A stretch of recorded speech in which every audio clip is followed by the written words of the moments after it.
Hello and welcome to the latest Montel podcast.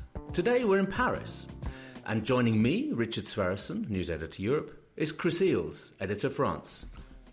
Bonjour, Richard. Bonjour, Chris. There's a lot to talk about, and if we wanted to, we could touch on the fine wine, the gastronomy, the history and the culture of France, this grande nation. But as this is a Montel podcast, we will restrict ourselves to matters relating to the French wholesale market. Oh dear. Unfortunately, Chris, you've covered this for almost 20 years, so you're quite an expert. Yeah, well, I mean, I've covered it for a while, but I'm still very young, of course. Of course. That goes without saying. I mean, come on. I suppose it would be obvious, Chris, to start, since we're here in France, there's one dominant player, which is EDF. And then I think we need to sort of discuss its nuclear fleet and what's going on here. In recent years, the firm has had a few troubles, to put it mildly, with some of its nuclear reactors. What does it forecast nuclear production at in 2019? And is this outlook reliable, would you say? Well, yes, troubles is a very interesting word. I mean, that's at least troubles. They've had some very serious issues, in fact, over the past few years. The most recent serious issue was in 2016, when there was an issue with carbon segregation and those huge problems which had an enormous impact on the wholesale market. So prices rocketing across Europe, wasn't just France, and across Europe. Yeah, I'm not going to go back all over that ground, but we thank you. I thank you. I thank you.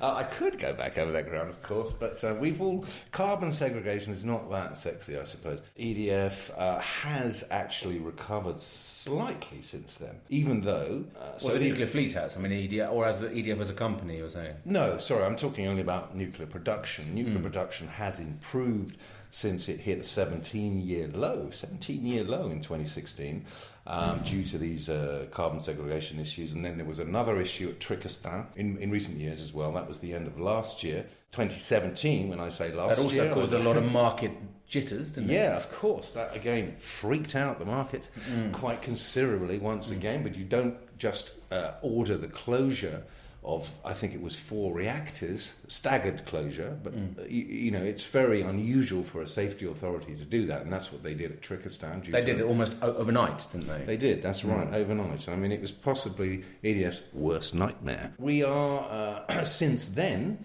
in 2018, EDF didn't hit its production target.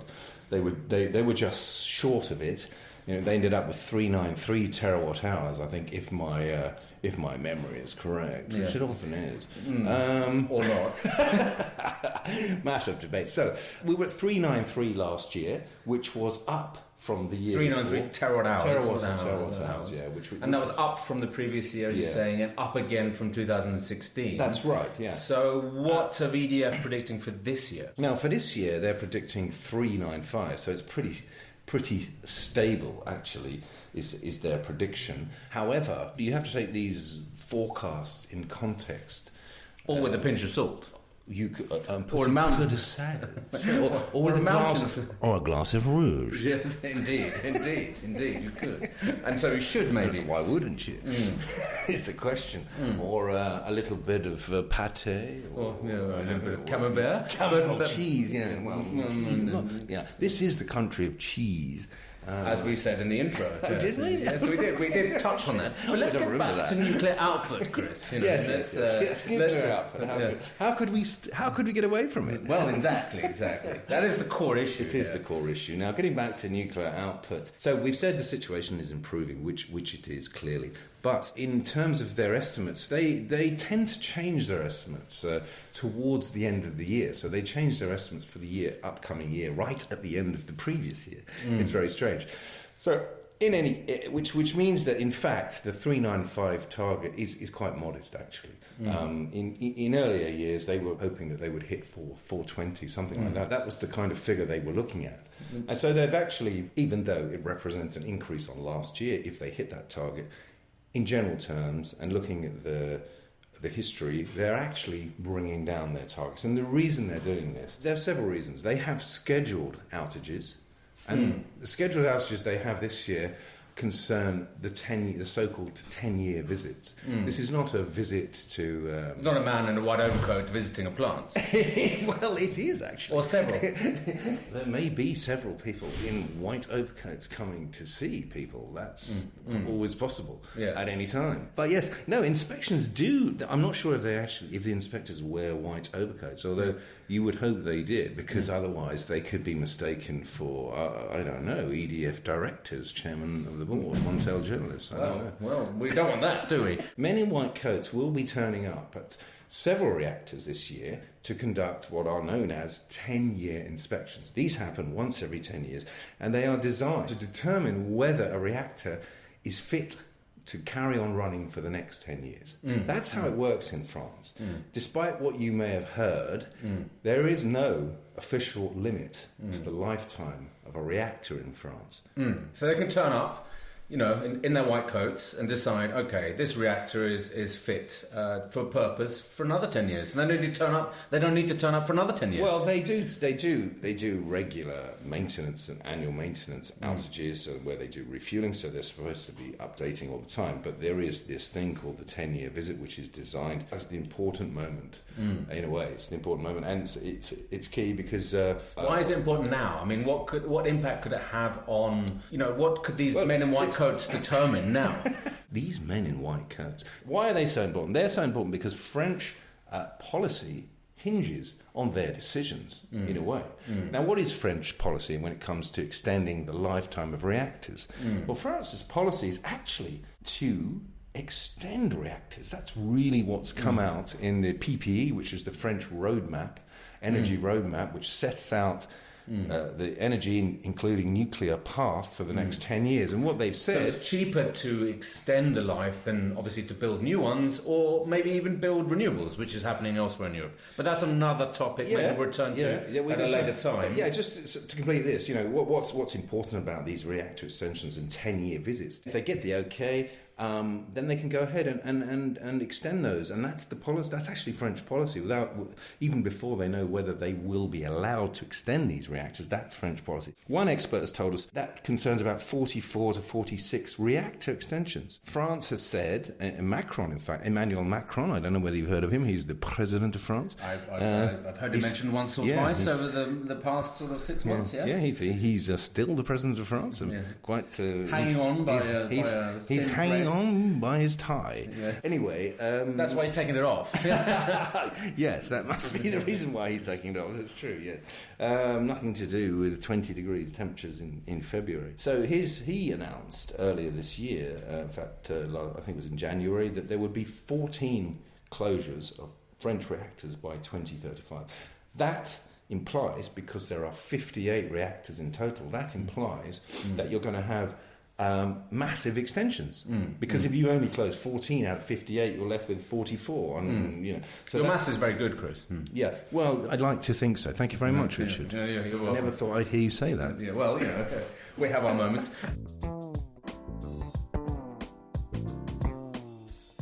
This year, or the 10-year inspection, yeah. According to EDF, in February, they announced their target, the target which we talked about earlier, they said that there would be 10-year inspections at seven reactors. So that's a lot. That's an awful lot of reactors, which is why... That's happening this year? Yeah, that's due to start this year. And, these 10-year inspections, they can last up to 6 months. And they might not meet the deadlines. They might go over the scheduled outage dates. That's very important. That's so when you have inspections, these could. Sorry to interrupt, Chris, but just to get it clear, these inspections that mean the reactor has to be offline. So these 7 reactors would have to be offline for the men in white coats or the ladies in white coat to carry it out properly. Yeah, no, they shut them down. They take them off grid. They're off. I'd have to check the dates, but it's anywhere from 4 months to I think to 6 months. I might be wrong.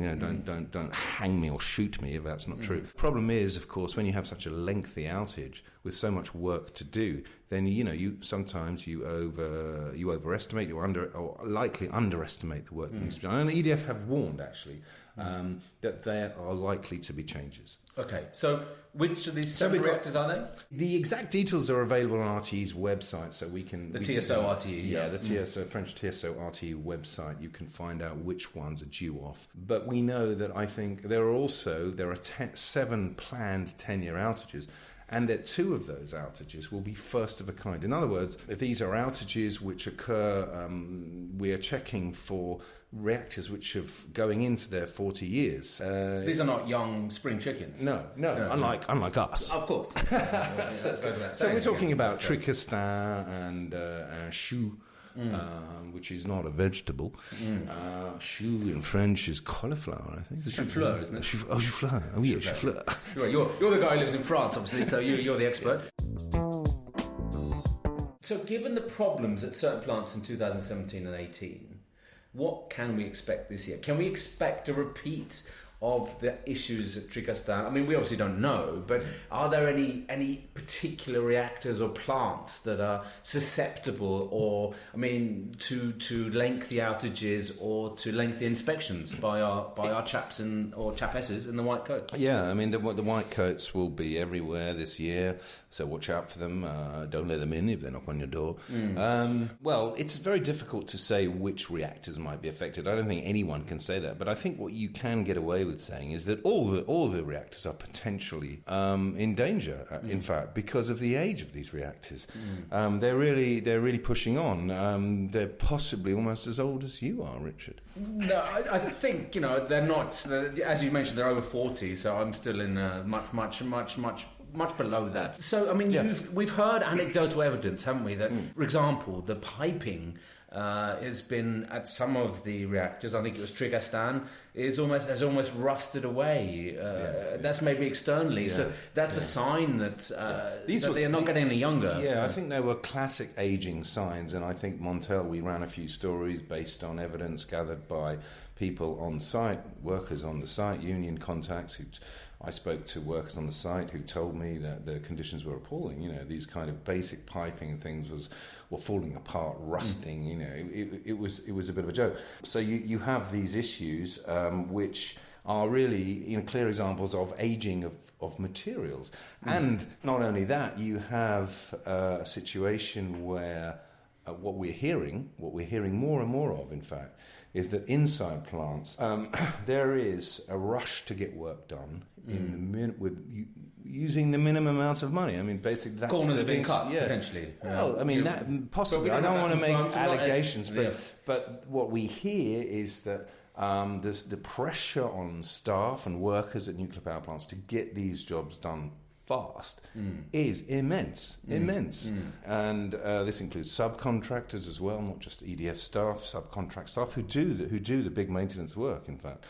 And this is in a context, we can understand the context. The context is one where EDF is in a lot of trouble in many ways. Absolutely. And I think, so to sort of summarise, with the 10-year inspections, some issues could come to light whereby it would mean that there would be lengthy outages. We just don't know. So we're purely speculation. We don't have a crystal ball. I think, no, we don't have a crystal ball, but I think what you could say is I would take that 395 target with a pinch of salt or sell, as they say in these parts, because of the reasons I've said. The outages are very long. EDF has already warned that they might go over their schedules, and because we have seen almost every year in the past 3-4 years that issues crop up. They've got to come. So the market should strap itself down and prepare for a rocky ride, potentially this year. Strapping was interesting, and they should prepare. They should be ready. Definitely be prepared for a bumpy year, because you never know. If the past years are anything to go by, probably this won't be any different.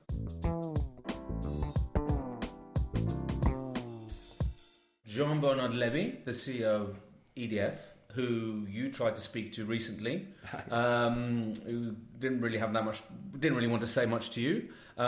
Strange that. No, strange. But what did he say about the targets in the years to come? Yeah, so what he said was that it's interesting, really. He said that EDF's nuclear output would not exceed 405 terawatt hours per year in the coming years, in quotes, coming years in quotes, because he didn't say how many years. But now this is a admission, as he said.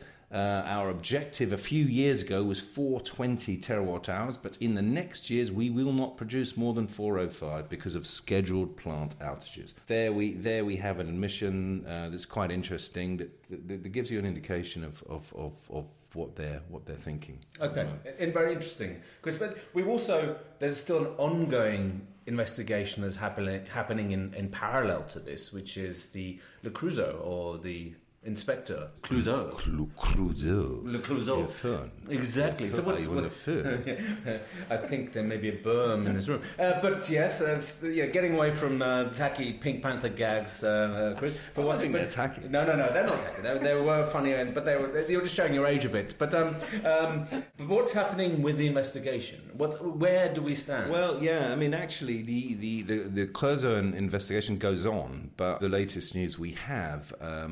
The investigation was actually they were reviewing reactor parts that were made at Creusot, Creusot being the factory in the south of France where Arriva at the time, now Framatome, made equipment for reactors, amongst other things, for reactors all over the world, and obviously a lot in France. So there was a huge scandal. Which was...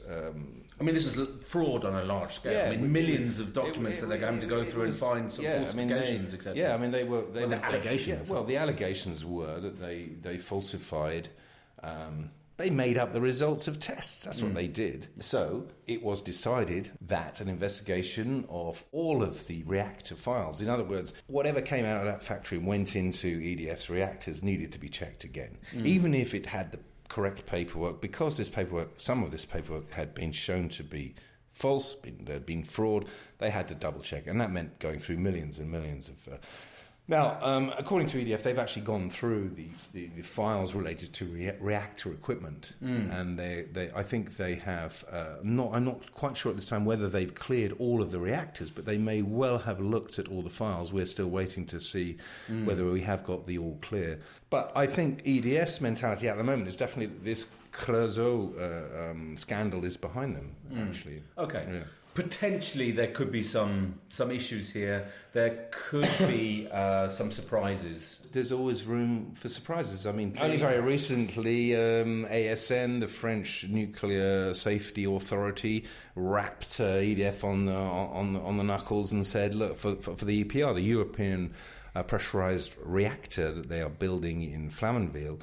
Rapped them on the knuckles again, warning them that they have got to scrutinise the control of the quality of their equipment there. So this issue of quality of materials and them being fit for purpose is, if Creusot is on its way out, if that issue is solved or has been dealt with, if it has, there's still examples. There's still the chance that other issues will crop up, and when you see something like this latest business at the EPR, you can't rule out more of these quality issues and issues with equipment that hasn't been checked properly or has been.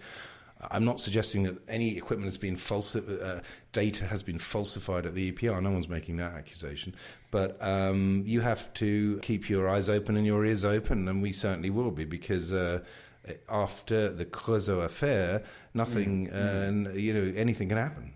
There's an underlying theme here of certain shoddy quality control, or not shoddy, potentially, it's not up to scratch. No, you're absolutely right, and the classic, the key example and topical example at the moment of that is the issue with the European pressurized reactor, which is being built elsewhere in Europe, and we've seen all around the world. But I was going to talk about the faulty welds at the European pressurized reactor, because EDF were told by ASN to improve their oversight of welding. So again, this was, as you said earlier, used the word shoddy. That's exactly the same accusation that's being made for the welding issue at the EPR, which has already delayed the startup of that reactor, which is supposed to be the flagship for this is EDF. Flamanville. There's also another one in Finland. although they've started one in China. But this is the flagship European one. The flagship European, which has been affected and been delayed. It's actually 10 years. It's been delayed for 10 years and billions over budget. The same with Olkiluoto in Finland. Yeah, exactly the same. But these issues at Flamanville, they have an impact on this welding issue, for example, could have an impact on Hinkley. They're trying to build a new EPR at Hinkley Point in the southwest of England. Yes, we do. There is an issue of oversight and control inspections, because the issue at the EPR, the current issue, is welding, and that hasn't been done properly. And so, in a way, you could say the men in the white coats are doing a good job. I think, or the women as well, the men and the women. The people in white coats. I'm not really a fan of people in white coats, but on this occasion, yes. Although even the people in white coats are open to criticism, and people do criticise the people in white coats from the Autorité de Sûreté Nucléaire. The ASN. Yes, the nuclear watchdog. Of course, open to criticism. But maybe that's a topic we'll return back to, I think, Chris. But for now, thank you very much for a fantastic overview of the current issues in the French nuclear fleet. Something we'll come back to probably next month and in the months to come.